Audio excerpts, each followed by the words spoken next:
ನಮಸ್ತೆ ಎಲ್ರಿಗೂ, welcome back to sweet and spicy recipes. ಇವತ್ತಿನ ವಿಡಿಯೋದಲ್ಲಿ ಫೇಮಸ್ ಆಗಿರುವಂಥ ಮದ್ದೂರು ವಡೆಯನ್ನು ಮನೆಯಲ್ಲೇ ಹೇಗೆ ಮಾಡೋದು ಅಂತೇಳಿ ತೋರಿಸ್ತೀನಿ. ತುಂಬಾ ಸಿಂಪಲ್ ಇಂಗ್ರೀಡಿಯೆಂಟ್ಸನ್ನು ಹಾಕಿ ಮಾಡ್ತಾ ಇರೋದು. ಇದು ಈವ್ನಿಂಗ್ ಟೀ ಟೈಮ್ಗೆಲ್ಲ ತುಂಬಾ ಚೆನ್ನಾಗಿರುತ್ತೆ. ಬನ್ನಿ ಮದ್ದೂರು ವಡೆ ಹೇಗೆ ಮಾಡೋದು ಅಂತೇಳಿ ನೋಡೋಣ. ನೋಡಿ, ಹಿಟ್ಟು ಕಲಿಸ್ಲಿಕ್ಕೆ ಈ ರೀತಿ ಒಂದು ಅಗಲವಾದ ತಟ್ಟೆ ತೊಗೋಬೇಕು. 3 ಮೀಡಿಯಮ್ ಸೈಜ್ನ ಈರುಳ್ಳಿಯನ್ನು ತೊಗೊಂಡಿದ್ದೀನಿ. ಅದನ್ನು ಉದ್ದಕ್ಕೆ ಕಟ್ ಮಾಡಿ ಮಧ್ಯೆ ಒಂದು ಕಟ್ ಮಾಡಿದರೆ ಸಾಕಾಗುತ್ತೆ. ನೋಡಿ, ಈ ರೀತಿ ಇಷ್ಟಿಷ್ಟು ಉದ್ದಕ್ಕೆ ಇರಬೇಕು. ತೀರಾ ಚಿಕ್ಕದಾಗೂ ಕಟ್ ಮಾಡ್ಕೊಳ್ಬಾರ್ದು. ಈ ರೀತಿ ಕಟ್ ಮಾಡಿದರೆ ತಿನ್ನಬೇಕಾದ್ರೆ ತುಂಬಾ ಚೆನ್ನಾಗಿರುತ್ತೆ. ಮದ್ದೂರು ವಡೆಯಲ್ಲಿ ಈರುಳ್ಳಿ ಫ್ಲೇವರೇ ಜಾಸ್ತಿ ಇರೋದ್ರಿಂದ ಅದಕ್ಕೆ ಸ್ವಲ್ಪ ಈರುಳ್ಳಿ ಜಾಸ್ತಿನೇ ಹಾಕ್ಕೊಳ್ಬೇಕು. ನೋಡಿ, 3 ಈರುಳ್ಳಿಗೆ ನಾನು 2 ಹಸಿಮೆಣಸಿನ್ಕಾಯಿನೂ ಚಿಕ್ಕದಾಗಿ ಕಟ್ ಮಾಡಿ ಸೇರಿಸ್ಕೊಳ್ತಾ ಇದ್ದೀನಿ. 2 ಇಂಚಿನಷ್ಟು ಶುಂಠಿ, ಇದನ್ನು ಚಿಕ್ಕದಾಗಿ ಕಟ್ ಮಾಡಿ ಸೇರಿಸ್ಕೊಳ್ಳಿ. ಇಲ್ಲಾಂದರೆ ತುರಿದು ಕೂಡ ಸೇರಿಸ್ಕೊಳ್ಬೋದು. 2 ಹೆಗ್ಗೆಯಷ್ಟು ಕರಿಬೇವಿನ ಸೊಪ್ಪು. ನಂತರ ನೋಡಿ, ಮುಖ್ಯವಾಗಿ ಬಿಳಿ ಎಳ್ಳು 2 ಸ್ಪೂನಷ್ಟು ಹಾಕ್ತಾ ಇದ್ದೀನಿ. ಇದು ತುಂಬಾ ಚೆನ್ನಾಗಿರುತ್ತೆ ಮದ್ದೂರು ವಡೆಗೆ. ಇದರ ಜೊತೆಯಲ್ಲಿ ಹುರಿದಿರುವಂಥ ಕಡಲೆ ಬೀಜನ ಕೂಡ ಸ್ವಲ್ಪ ಕ್ರಷ್ ಮಾಡಿ ಸೇರಿಸ್ಕೊಳ್ಬೋದು. ನೋಡಿ, 2 ಹಸಿಮೆಣಸಿನ್ಕಾಯಿ ಆವಾಗಲೇ ಸೇರಿಸಿರೋದ್ರಿಂದ ಅರ್ಧ ಸ್ಪೂನಷ್ಟೇ ಖಾರದ ಪುಡಿ ಹಾಕ್ತಾ ಇದ್ದೀನಿ. ಅದರ ಜೊತೆಗೆ ಸ್ವಲ್ಪ ಕೊತ್ತಂಬರಿ ಸೊಪ್ಪು, ಉಪ್ಪು ಅರ್ಧ ಸ್ಪೂನಷ್ಟೇ ಹಾಕ್ತಾಯಿದ್ದೀನಿ. ಬೇಕಂದ್ರೆ ಆಮೇಲೆ ನೋಡ್ಕೊಂಡು ಸೇರಿಸ್ಕೊಳ್ಬೋದು. ನೋಡಿ, ನಾನು ಸಿಂಪಲ್ಲಾಗಿ ಮಾಡೋದ್ರಿಂದ ಇಷ್ಟೇ ಇಂಗ್ರೀಡಿಯೆಂಟ್ಸನ್ನು ಹಾಕ್ತಾಯಿದ್ದೀನಿ. ಇವಾಗ ಇದನ್ನು ಚೆನ್ನಾಗಿ ಈ ರೀತಿ ಕೈಯಲ್ಲೇ ಮಿಕ್ಸ್ ಮಾಡಿಕೊಳ್ಬೇಕು. ಯಾವ ರೀತಿ ಮಿಕ್ಸ್ ಮಾಡಬೇಕಂದ್ರೆ ಈರುಳ್ಳಿಯಲ್ಲಿದ್ದ ನೀರಿನ ಅಂಶ ಎಲ್ಲ ಬಿಟ್ಟು ಕೊಡಬೇಕು. ಅಲ್ಲಿ ತನಕ ಇದೇ ರೀತಿ ಮಿಕ್ಸ್ ಮಾಡಿಕೊಳ್ಬೇಕು. ಇದಕ್ಕೆ ನಾವು ಎಷ್ಟು ಕಡಿಮೆ ನೀರು ಉಪಯೋಗಿಸ್ತೇವೋ ಅಷ್ಟು ಚೆನ್ನಾಗಿ ಮದ್ದೂರು ವಡೆ ಬರುತ್ತೆ. ನೋಡಿ, ಒಂದು 2 ನಿಮಿಷ ತನಕ ಚೆನ್ನಾಗಿ ಮಿಕ್ಸ್ ಮಾಡಿದ ನಂತರ 1 ಕಪ್ನಷ್ಟು ನಾನಿಲ್ಲಿ ಮೀಡಿಯಮ್ ರವೆ ಸೇರಿಸ್ತಾ ಇದ್ದೀನಿ. ಗ್ರಾಮ್ ಲೆಕ್ಕದಲ್ಲಿ 120 ಗ್ರಾಮ್ನಷ್ಟು ಆಗುತ್ತೆ. ಅದೇ ಕಪ್ ಅಳತೆಯಲ್ಲಿ 1 ಕಪ್ನಷ್ಟು ಮೈದಾ ಹಿಟ್ಟು ಸಮ ಪ್ರಮಾಣದಲ್ಲೇ ಹಾಕಬೇಕು, ರವೆ ಮತ್ತು ಮೈದಾ. ಆನಂತರ ಅದೇ ಕಪ್ನಲ್ಲಿ 1/4 ಕಪ್ನಷ್ಟು ನಾನು ಅಕ್ಕಿ ಹಿಟ್ಟು ಸೇರಿಸ್ತಾ ಇದ್ದೀನಿ. ಈ ಮದ್ದೂರು ವಡೆ ಮಾಡಲಿಕ್ಕೆ ನಾವು ಮೀಡಿಯಮ್ ರವೆನೇ ಉಪಯೋಗಿಸ್ಕೊಳ್ಬೇಕು.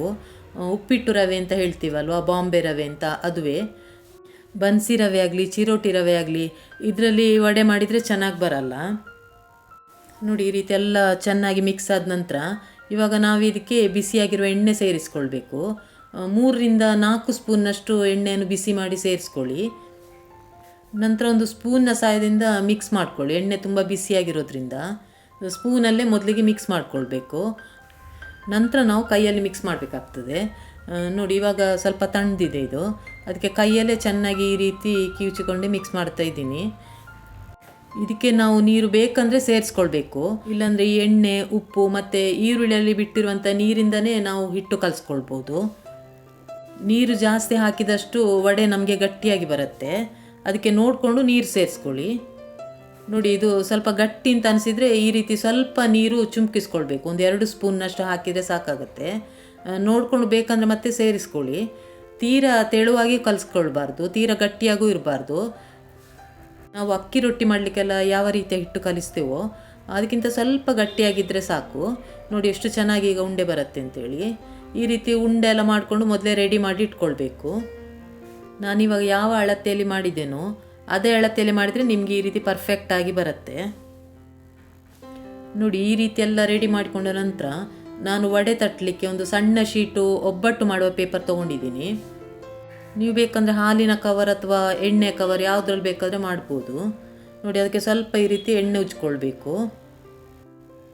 ನಂತರ ನೋಡಿ, ಈ ರೀತಿ ಮಾಡಿಟ್ಟಿರುವಂಥ ಒಂದು ಉಂಡೆಯನ್ನು ತಗೊಂಡು ಅಂಗೈಗೆ ಸ್ವಲ್ಪ ಎಣ್ಣೆ ತಾಗಿಸ್ಕೊಂಡು ಈ ರೀತಿ ಪ್ರೆಸ್ ಮಾಡ್ಕೊಳ್ಳಿ. ಮೊದಲಿಗೆ ಒಂದು ಅಂಗೈಯಷ್ಟು ಅಗಲ ಮಾಡಿಕೊಂಡ್ರೆ ಸಾಕಾಗತ್ತೆ. ಮದ್ದೂರು ವಡೆ ಯಾವಾಗಲೂ ಸ್ವಲ್ಪ ದೊಡ್ಡದಾಗೇ ಇರುತ್ತೆ.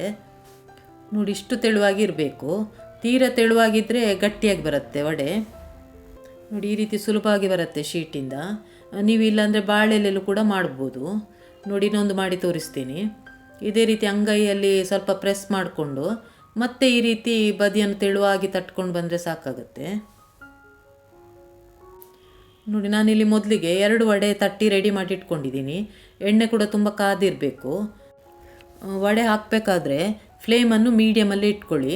ಯಾವುದೇ ಕಾರಣಕ್ಕೂ ಹೈ ಫ್ಲೇಮಲ್ಲಿ ನಾವು ಫ್ರೈ ಮಾಡ್ಕೊಳ್ಬಾರ್ದು. ಈಗ ಮೊದಲಿಗೆ ಒಂದು ವಡೆ ಹಾಕಿದ ನಂತರ ಅದು ಮೇಲ್ಗಡೆ ಬಂದ ನಂತರ ನಾವು ಇನ್ನೊಂದು ವಡೆಯನ್ನು ಹಾಕಬೇಕು.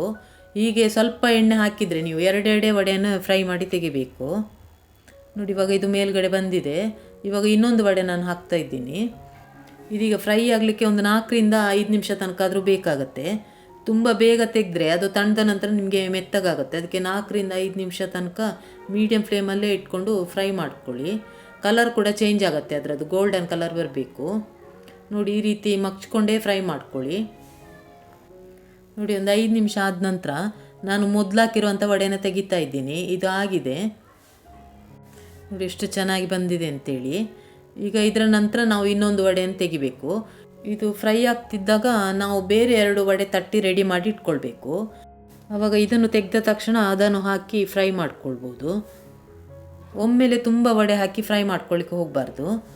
ನೋಡಿ ಈಗ ಇದನ್ನು ತೆಗಿತಾ ಇದ್ದೀನಿ. 2 ನೋಡಿ ಕಲರ್ ಎಷ್ಟು ಚೆನ್ನಾಗಿ ಬಂದಿದೆ ಅಂತೇಳಿ. ನೋಡಿ ಅದೇ ರೀತಿ ಎಲ್ಲ ವಡೆಯನ್ನು ಫ್ರೈ ಮಾಡಿ ತೆಗಿಬೇಕು. ನೀವು ಇನ್ನೂ ಇದಕ್ಕೆ ಬೇಕಂದರೆ ಡ್ರೈ ಫ್ರೂಟ್ಸು, ಈ ಗೋಡಂಬಿ, ಬಾದಾಮಿ ಅದನ್ನೆಲ್ಲ ಚಿಕ್ಕದಾಗಿ ಪೀಸ್ ಮಾಡಿ ಸೇರಿಸ್ಬೋದು. ನಾನು ಸಿಂಪಲ್ಲಾಗಿ ಮದ್ದೂರು ವಡೆ ಮಾಡೋದನ್ನು ತೋರಿಸಿದ್ದೀನಿ. ನಾನು ಮಾಡಿರುವಂಥ ಅಳತೆಗೆ 14-15 ಮದ್ದೂರು ವಡೆ ರೆಡಿಯಾಗಿದೆ. ನೋಡಿ ಹೊರಗಡೆ ಕ್ರಿಸ್ಪಿಯಾಗಿ ಒಳಗಡೆ ಸ್ವಲ್ಪ ಸಾಫ್ಟಾಗಿ ತುಂಬಾ ಚೆನ್ನಾಗಿ ಬಂದಿದೆ. ಖಂಡಿತ ಈ ರೆಸಿಪಿಯನ್ನು ಮಿಸ್ ಮಾಡದೆ ಮನೇಲಿ ಟ್ರೈ ಮಾಡಿ. ನಿಮಗೆ ಈ ರೆಸಿಪಿ ಇಷ್ಟ ಆಗಿದ್ದರೆ ಒಂದು ಲೈಕ್ ಕೊಡಿ, ಸಾಧ್ಯವಾದಷ್ಟು ಎಲ್ಲರ ಜೊತೆ ಶೇರ್ ಮಾಡಿ, ಮತ್ತು ಸಬ್ಸ್ಕ್ರೈಬ್ ಮಾಡದೆ ಯಾರಾದ್ರು ನೋಡ್ತಾ ಇದ್ದರೆ ದಯವಿಟ್ಟು ಸಬ್ಸ್ಕ್ರೈಬ್ ಮಾಡ್ಕೊಳ್ಳಿ. ಹೊಸ ರೆಸಿಪಿ ಜೊತೆ ನೆಕ್ಸ್ಟ್ ವೀಡಿಯೋದಲ್ಲಿ ಸಿಗ್ತೀನಿ. Thanks for watching.